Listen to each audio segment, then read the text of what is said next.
नमस्कार, स्वागत है आपका नव उत्तर प्रदेश में। आपके साथ मैं हूं अभिषेक पांडे। आज का जो हमारा मुद्दा है वो बेहद गंभीर और संवेदनशील है, क्योंकि ये मुद्दा सिर्फ एक देश, एक राज्य, एक शहर से जुड़ा हुआ नहीं है, एक सोसाइटी से जुड़ा हुआ नहीं है, बल्कि अब ये कहानी हर घर की बन गई है। क्या हम अपने बच्चों को ऐसी परवरिश नहीं दे पा रहे हैं कि वो मोबाइल की लत से दूर हो सकें? क्या अब बच्चों के लिए मोबाइल की लत जानलेवा होती जा रही है? और ये कहानी आखिर आज हम आपको बता क्यों रहे हैं? दरअसल गाजियाबाद के साहिबाबाद इलाके में भारत सिटी सोसाइटी है।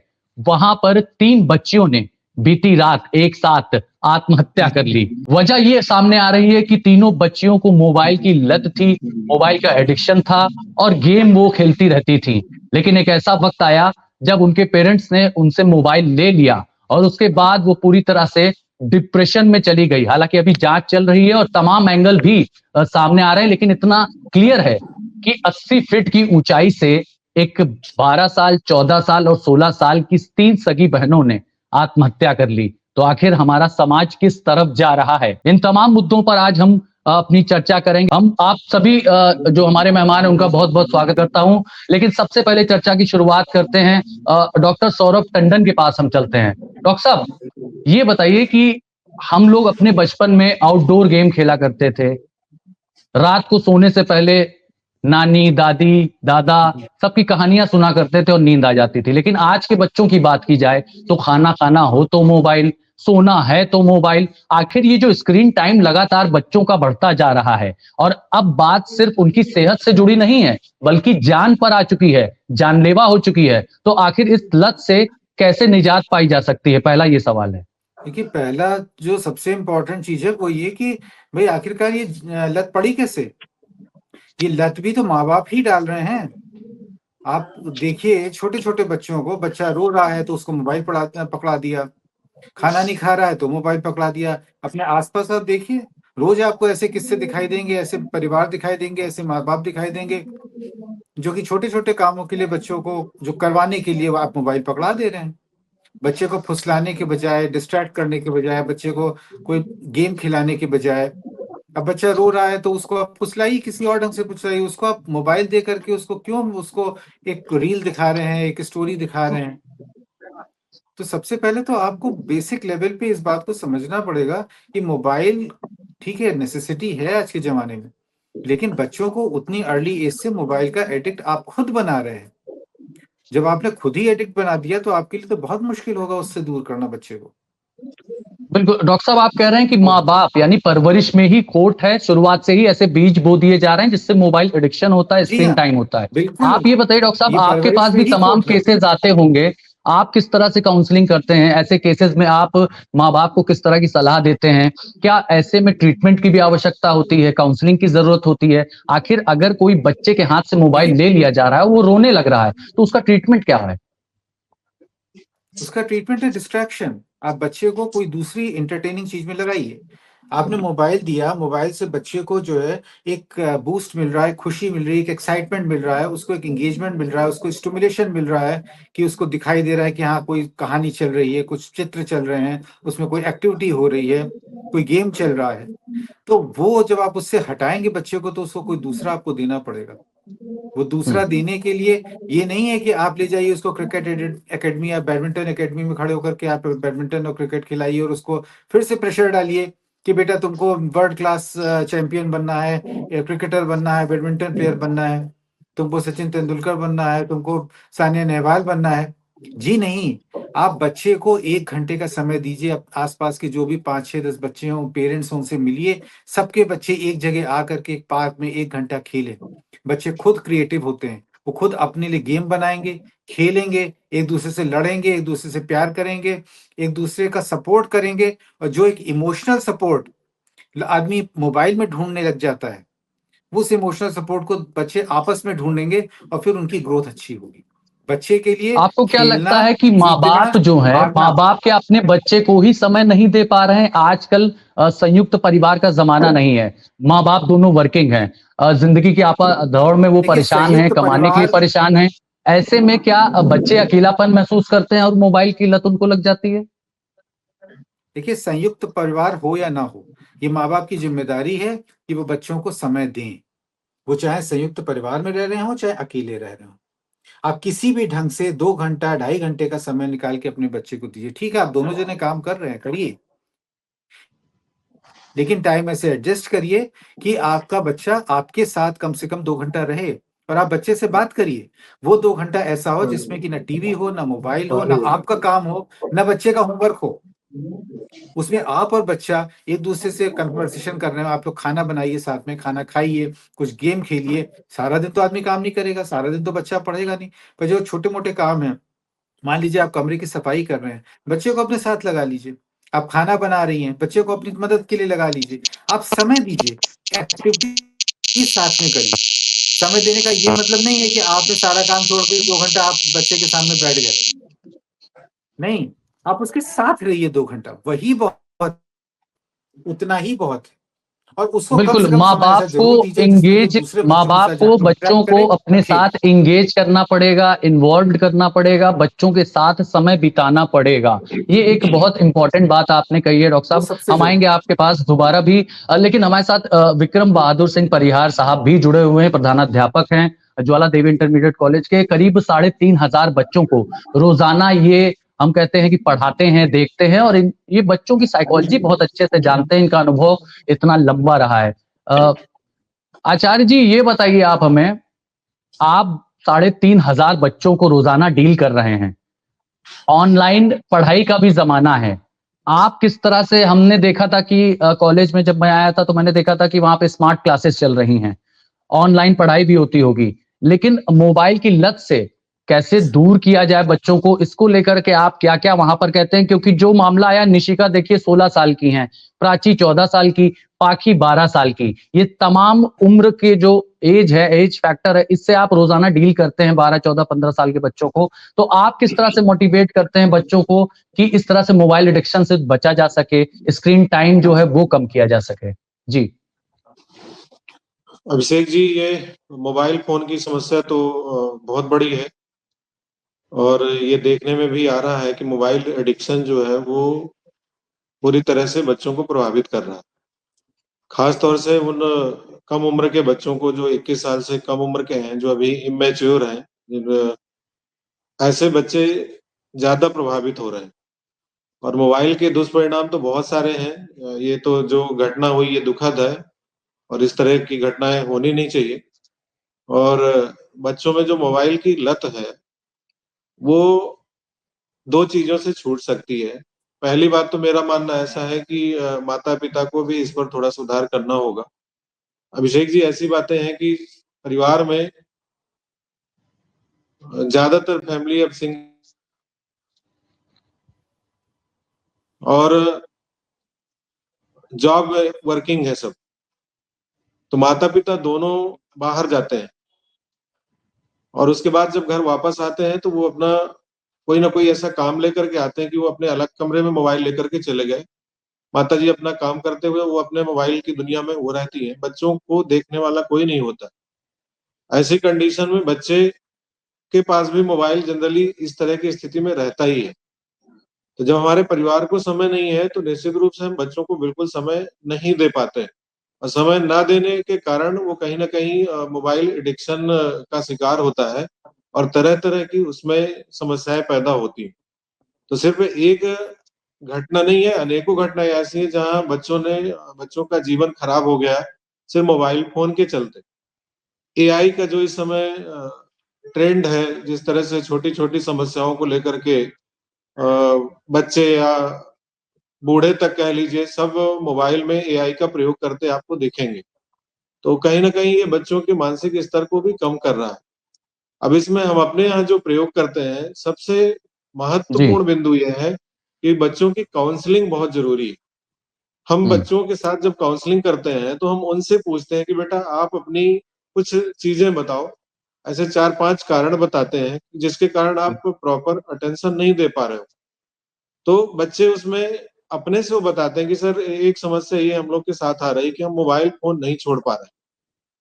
तो उसमें काउंसलिंग में हम लोग ये बताते हैं कि ठीक है, आपकी लत तो लग गई है मोबाइल की, और धीरे-धीरे छूटेगी। जिस तरह से आपने उसका प्रयोग करना शुरू किया था, उसी तरह से आपको इस एडिक्शन को कम करना पड़ेगा। तो काउंसलिंग के कारण ये होता है कि कोई बच्चा हमारा गलत कदम नहीं उठाता। उसको ये पता है कि मोबाइल हमारा जीवन नहीं है और हम्म। हमसे मोबाइल है, मोबाइल से नहीं है। ये हमारे हम्म। अभिभावकों को भी और माता-पिता को और गुरुओं को, खासतौर से जहाँ वो पढ़ने जाता है। इसमें अभिषेक जी एक और विशेष बात है।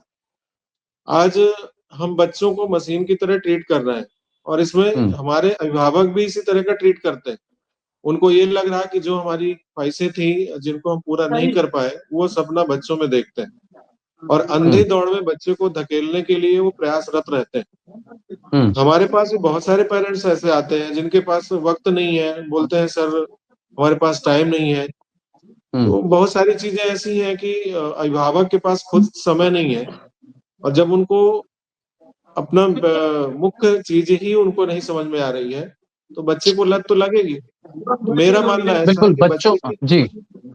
काउंसलिंग बहुत ज़रूरी है और ठीक से उनको समझाने की ज़रूरत है और हम जब प्रयास करते हैं, तो निश्चित रूप से बच्चों पर उसका असर पड़ता है, चाहे वो परिवार के बच्चे हों, समाज में हों या हमारे विद्यालय परिवार में हो।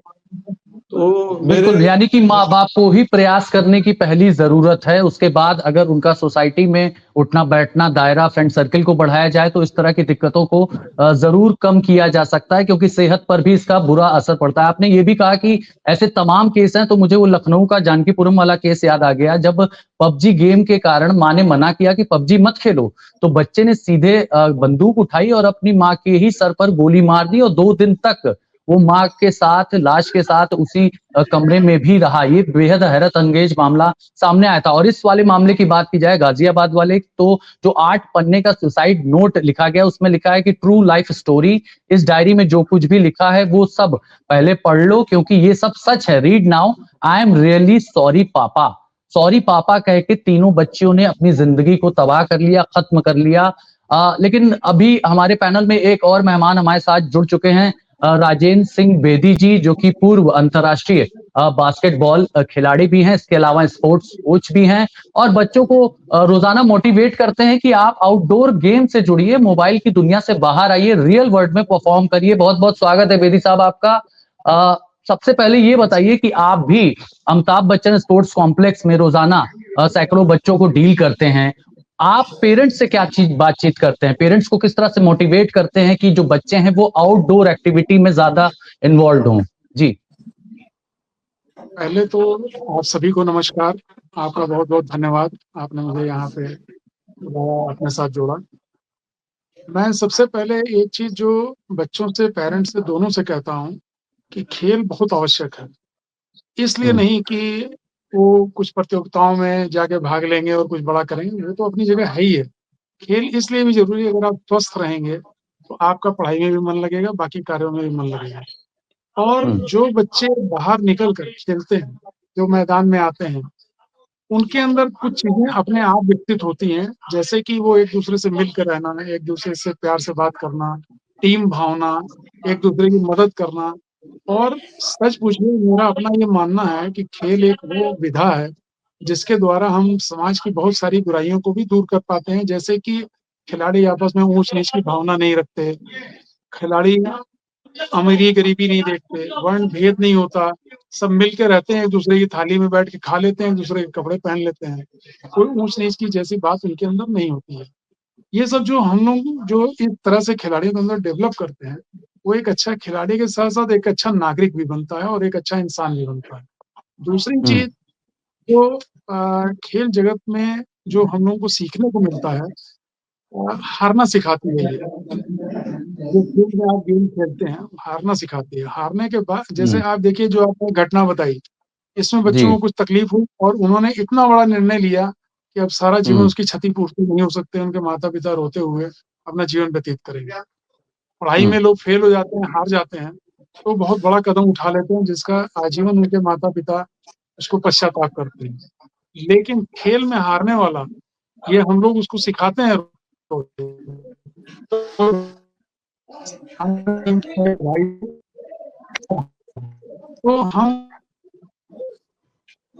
हम हारेंगे, सीखेंगे और फिर जीतेंगे। ये हम लोग को बार-बार सिखाते हैं। बिल्कुल ठीक फरमाया राजेंद्र सिंह बेदी जी, आपने आपने एक बहुत महत्वपूर्ण बात कही कि खेल के जरिए बच्चों को हारना भी सिखाया जाता है, जबकि इस तरह के ऑनलाइन गेम में डेथ चैलेंज तक दिया जाता है। अगर कोई बच्चा हार जाता है तो वो डिप्रेशन में चला जाता है और सुसाइड अटेम्प्ट तक करने की कोशिश करता है। लेकिन हमारे साथ जो साइकियाट्रिस्ट जुड़े हुए उनसे भी हम जानना चाहेंगे। डॉक्टर साहब, आप बताइए कि यहाँ पर दो बातें निकल के सामने आई हैं। एक तो माँ-बाप की ज़िम्मेदारी पहली बनती है। दूसरा जैसा कि प्रिंसिपल साहब ने कहा कि साफ तौर पर समय जो है माँ-बाप को देना चाहिए और काउंसलिंग की ज़रूरत है। तो अगर कोई बच्चा आपके पास आता है, पेरेंट्स आते हैं, तो काउंसलिंग, इसका निवारण और ट्रीटमेंट पर भी थोड़ा बताएँ, क्योंकि जो माँ-बाप इस डिबेट को सुन रहे हैं, जो बच्चे इस डिबेट को सुन रहे हैं, उनको ये समझने में आसानी हो कि इसका इलाज है, घबराने की ज़रूरत नहीं है। और मोबाइल एडिक्शन से अगर आपका फोकस कम हो रहा है, कंसंट्रेशन लेवल कम हो रहा है, आप चिड़चिड़े हो रहे हैं, तो उन सभी चीज़ों का मेडिकल में इलाज है। इस पर थोड़ा आप बताएँ। देखिए, जो मोबाइल एडिक्शन है, ये एक बिहेवियर एडिक्शन की श्रेणी में आता है। तो इनिशियल स्टेज में तो इसका ट्रीटमेंट काउंसलिंग ही है। अगर बच्चा और उसके माँ-बाप हमारे पास आते हैं, तो उसको डिटेल में समझना पड़ेगा कि मोबाइल एडिक्शन उसका क्यों शुरू हुआ, वो क्यों मोबाइल पे घुसा रहता है, क्यों उसके घर वाले उस पर ध्यान नहीं दे पा रहे हैं, उसकी फैमिली बैकग्राउंड, उसकी फैमिली हिस्ट्री, उसकी पर्सनल प्रॉब्लम्स, बच्चे की सभी चीज़ों को डिटेल में समझ करके उनको एक एक एडिक्वेट सॉल्यूशन उसका दिया जाएगा। लेकिन जब एक बिहेवियर एडिक्शन बात एक सर्टेन लेवल के ऊपर चली जाती है, जबकि हमारे पास समझाने-बुझाने का कोई चारा नहीं रह जाता है, तो ऐसी स्थिति में हम लोग के पास कुछ दवाइयाँ हैं, जिन हुँ, दवाइयों को देने से भी एडिक्शन कम होता है। लेकिन हुँ, इनिशियल स्टेज जिसमें कि ज़्यादातर बच्चे हैं, वो बिहेवियर एडिक्शन जिसमें कि आपको दवा की ज़रूरत होगी, शायद मेरे ख्याल से 1% 2% लोग होंगे, उससे ज़्यादा नहीं होंगे। पर मैक्सिमम लोग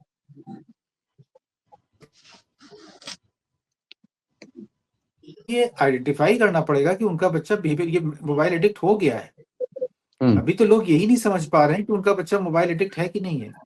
मोबाइल हुँ, एडिक्ट आपको लग रहा है कि अगर आपका बच्चा है, तो उसमें 2-3 चीज़ें बहुत ज़रूरी है समझना। पहली चीज़ तो ये कि वो हर समय मोबाइल से चिपका रह रहा है, खाना खाते समय भी चिपका रह रहा है मोबाइल से। उससे आप हुँ, अगर कोई भी काम करने को कह रहे हैं, तो वो आपके सामने कंडीशन लगा रहा है कि मुझे इतनी देर मोबाइल खेलने दोगे, तो मैं काम हुँ, करूँगा। हुँ, आप अगर उसको कोई काम बोलने को कहोगे तो टाल देगा, मोबाइल खेलता रहेगा। आप उसको हुँ, कहीं घुमाने ले गए, तो वहाँ पे भी वो मोबाइल चला रहा है। किसी दूसरे के हुँ, घर गया, वहाँ भी मोबाइल चला रहा है। अगर इस हुँ, स्टेज का कंप्रेशन हो गया है कि अब मोबाइल के बिना वो रह ही नहीं पा रहा है, हुँ। पहले तो आपने शुरू किया जब बच्चा रोया तो आपने मोबाइल पकड़ा दिया, लेकिन अब आपको पहचानना भी पड़ेगा डिबेट चल रही है कि वो मोबाइल डॉक्टर एक साहब, हमने हमने रिस्पेक्टेबल वो डिवाइस है। ऐसे वीडियो देखे हैं, सोशल मीडिया पर सर्कुलेट होते रहते हैं, जहां पर बच्चे के हाथ से आप मोबाइल लिए और वो रोने लगा। जैसे ही आप उसके हाथ में वापस मोबाइल पकड़ाए, वो शांत हो गया। तो क्या ऐसी स्थिति में ट्रीटमेंट की आवश्यकता होती है? आपको क्या नहीं लगता, जैसे ऑस्ट्रेलिया में अभी पिछले साल डेफिनेटली दिसंबर बच्चे में ही बच्चे के कानून साथ बना साथ है माँ कि बाप को 16 समझाना साल से पड़ेगा। बच्चे को 16 साल के तक के जो बच्चे हैं, उनके लिए सोशल मीडिया पूरी तरह से बैन कर दिया गया है। ऑस्ट्रेलिया में ऐसा कानून बन गया है और बाकायदा स्कूल तक पर ले जाने से रोक लगी है। तो क्या लगता है कि अब हमारे देश में भी ऐसी स्थितियाँ आ गई हैं, क्योंकि हम देखते हैं कि घंटों रील स्क्रॉल करते रहते हैं बच्चे, और क्या देख रहे हैं, क्या नहीं देख रहे हैं, इसके बारे में भी जानकारी माँ-बाप को नहीं है। तो ऐसे में क्या लगता है कि अब कानून बना करके भी इसको शिकंजा कसा जा सकता है? देखिए, यहाँ पे आपने 2 बातें पूछी हैं। पहली चीज़ तो ये कि आप मोबाइल एडिक्शन को कैसे हटाओगे? अगर बच्चा बार-बार रो रहा है, तो आप उसको कैसे हटाओगे? दूसरा एस्पेक्ट है बच्चे का विकास। आपको हटाना है मोबाइल जिससे कि बच्चा नॉर्मल जीवन जिए। उसके लिए अगर आप स्वयं कर पाएँ, यूट्यूब पे बहुत सारे यूट्यूब में चैनल्स हैं और बहुत सारे ऐसे टेक्निक्स हैं जिससे कि आप बच्चे से मोबाइल छीन सकते हैं। उससे हुँ, दूर कर सकते हैं, वो आप फ़ॉलो कर सकते हैं। नहीं है, तो आप किसी प्रोफ़ेशनल की मदद ले सकते हैं। और दूसरा एस्पेक्ट इसमें जो सबसे इम्पोर्टेंट है, वो है बच्चे के विकास का। न्यूज चैनल में बच्चा देख अगर सकते हैं। मोबाइल बहुत ज़्यादा यूज़ कर रहा है, तो उसकी क्रिएटिविटी, उसके सोचने-समझने की जो क्षमताएँ हैं, वो कम होती चली जाएँगी। अब हुँ, एक छोटा-सा एग्ज़ाम्पल हम आपको दें, एआई की मदद से, एआई के बहुत से प्लेटफ़ॉर्म इस समय चल रहे हैं। अगर आज बच्चे को टीचर ने कहा कि भई आज तुम एक निबंध लिख कर के लाओ, हुँ, तो पहले हम लोग क्या करते थे? हम लोग अपने मर्जी से लिखते थे, मम्मी पापा को दिखाते थे, अगर नहीं समझ में आया तो कहीं लाइब्रेरी में चले गए, कहीं आसपास कोई अगर कोई प्रबुद्ध व्यक्ति है उनसे पूछ लिया, कहीं से कोई चौपाई ले ली, कहीं से कोई श्लोक ले लिया और एक अच्छा सा निबंध तैयार कर लिया। आज का बच्चा जी। क्या कर रहा है, उसने सीधे से चैट जीपीटी पे उसने डाला, निबंध लिख के आ गया, उसने उसको छापा, सुबह मास्टर साहब को पकड़ा दिया आपने। तो बच्चे की क्रिएटिविटी कहाँ गई? बच्चे बिल्कुल, की क्रिएटिविटी तो खत्म हो गई। तो हमको तो क्रिएटिविटी ये दोनों ही पूरी तरह से नुकसान हो रहा खत्म हो गई है, फोकस कंसंट्रेशन खराब हो रहा है, ना सिर्फ सेहत पर असर पड़ रहा है बल्कि अब ये मामला जानलेवा भी होता आ रहा है। विक्रम बहादुर सिंह जी, आप हमें बताएं, अब हम डिबेट खत्म करने पे हैं, 2-2 मिनट का आपका भी वर्जन लेना चाहेंगे। सर बताइए कि डॉक्टर साहब ने कहा कि तमाम जो पेचीदगियां हैं इसमें सबसे पहले जिम्मेदारी माँ बाप की बनती है और ट्रीटमेंट भी हमारे पास है, वो बहुत जब ज्यादा बढ़ जाता है, एक्सट्रीम लेवल पे चला जाता है, तब पता चलता है। आप अपने जो आपका प्रधानाचार्य का पूरा करियर रहा है, आप खुद रोजाना इतने बच्चों को डील करते रहे, आपके सामने जब ऐसी कोई समस्या आई होगी, पेरेंट्स आपको कहे होंगे, माता पिता कहे होंगे, तो आपने उनको किस तरह से सलाह दिया, क्या निवारण बताया? और अगर कोई बच्चा आज भी स्कूल में मोबाइल लेकर के आ जाता है तो आप उसके साथ क्या करते हैं? पहली बात तो अभिषेक जी, मोबाइल प्रतिबंधित है और प्रतिबंध होने के कारण कोई बच्चा मोबाइल लेकर के नहीं आता। हम डॉक्टर साहब की बात से भी सहमत हैं, जो डॉक्टर साहब ने अपनी राय दिया। और अभी जो हमारे खेल के बेदी जी। सर जुड़े थे, जिन्होंने अमूल्य अपना सजेशन दिया, टीम जी। भावना, और बच्चे खेल के कारण बहुत मजबूत होते हैं, उसका सर्वांगीण विकास होता है। तो फील्ड में हम प्रत्यक्ष रूप से यहाँ पर देखते हैं, हमारे कैंपस में लड़कियां और लड़के दोनों कबड्डी का खेल खेलते हैं। तो जी। आज की घटना बताते हैं आपको। और सुबह में कुछ बच्चे लेट आए, वो हैबिचुअली कुछ लेट आते हैं, तो उनको ट्रीट करने के लिए हमने गर्ल्स की टीम को लगाई। 2-3 बहनें जो रेगुलरली कबड्डी खेलती हैं, उनको बोला जी। कि आप इनको खेल खिलाओ और इनको वार्म अप कराओ। और 10 से 15 मिनट का फिजिकल वर्क उनका बच्चों का हुआ। तो इसके कारण जो उनको एक तो लेट अराइवल की समस्या कम हो रही है डे टू डे, और बच्चों की फिटनेस भी बढ़ रही है, उनको लग रहा है। मेरा कहने का मतलब सिर्फ इतना है कि बच्चियां हमारी इतनी मजबूत हो जा रही खेल करके, वो फिजिकली के साथ साथ मेंटली भी स्ट्रांग होती। वो सर ने बड़ी बिल्कुल। अच्छी बात बताई उन्होंने कि यदि बच्चा खेलेगा तो वो कभी हारना खेल के मैदान में नहीं सीखता। यदि हार भी गया तो उसको जीत की तरह ही महसूस करता है, और उससे वो कभी जी। डिप्रेशन में नहीं जाता है। अन्य चीजों में डिप्रेशन में जरूर जाते हैं। तो सबसे ज्यादा जरूरी है लाइफ स्टाइल। डॉक्टर साहब ने भी वही सजेशन दिया कि यदि लाइफ स्टाइल अच्छी है, माता पिता बराबर टाइम दे रहे हैं बच्चों को और खेल खिलाते हैं, जाते हैं उनके साथ समय स्पेंड करते हैं, तो बच्चों को ये दिक्कतें नहीं आएंगी। तो सबसे पहले कदम तो हम ही लोग को उठाना पड़ेगा। इसके कारण बच्चे जो घर के अंदर कैद हैं वो बाहर निकले और थोड़ा उनकी जो इंटरनेट की दुनिया है, उस दुनिया से वो रियल की दुनिया में आए, और जब रियलिटी से उनका सामना होगा तो थोड़ा सा उनमें परिवर्तन जरूर आएगा। हमारे जी। यहाँ साइकोलॉजिकली चेंजेस लाने के लिए जो एफर्ट होता है, तरह तरह की एक्टिविटीज होती हैं। हमारी वंदना सभा ही 40 से 45 मिनट की होती है। उसमें बच्चों के जी। द्वारा ही बहुत सारी चीजें, प्रेरक प्रसंग, मोटिवेशनल स्पीच दी जाती है, वो कुछ ना कुछ अपना परफॉर्म करते हैं, तो बाद में टीचर भी मोटिवेट करते हैं। तो उस वजह से बच्चों में एक स्ट्रांग होने की कैपेबिलिटी अपने आप डेवलप हो जाती है। तो मेरा मानना यही है कि सबसे इम्पोर्टेंट फीचर यही है कि हमको समय देना पड़ेगा बच्चों को, और जब हम प्रॉपर समय देंगे तो कुछ परिवर्तन दिखाई देगा। अभिषेक जी। बिल्कुल, चैरिटी बिगिंस एट होम, घर से ही शुरुआत होती है और ये पहली जिम्मेदारी माँ बाप की बनती है कि बच्चों को सोसाइटी में लेकर के जाएं, पहले तो खुद समय दें, इसके अलावा फ्रेंड सर्किल उनका डेवलप करें और खेल कूद यानी कि जो आउटडोर गेम्स हैं उनमें उसका इन्वॉल्वमेंट बढ़ाएं। और अगर बच्चा छोटी छोटी चीजों के लिए जिद करता है तो उसके लिए भी तमाम जो उपाय डॉक्टर साहब ने बताए हैं उसको लेकर के अगर आप अप्लाई करेंगे तो निश्चित रूप से इस तरह की स्थितियों से बचा जा सकता है, क्योंकि अब बात सिर्फ सेहत तक नहीं रही है, अब बात सीधे जान पर आ चुकी है, और ना सिर्फ खुद की जान बल्कि सामने वाले की जान को भी खतरा रहा है। आप अपने माँ बाप को भी मार सकते हैं इस तरह के गेम की लत अगर आपको लग जाएगी या फिर आपको मोबाइल का एडिक्शन हो जाएगा। ये टॉपिक तो बहुत विस्तार पूर्वक इस पर चर्चा होनी चाहिए, लेकिन आज हमारे पास इतना ही समय है। डॉक्टर साहब, प्रिंसिपल साहब, आप दोनों हमारे साथ जुड़े, इसके अलावा बेदी जी हमारे साथ जुड़े, आप सभी का बहुत बहुत धन्यवाद। नमस्कार।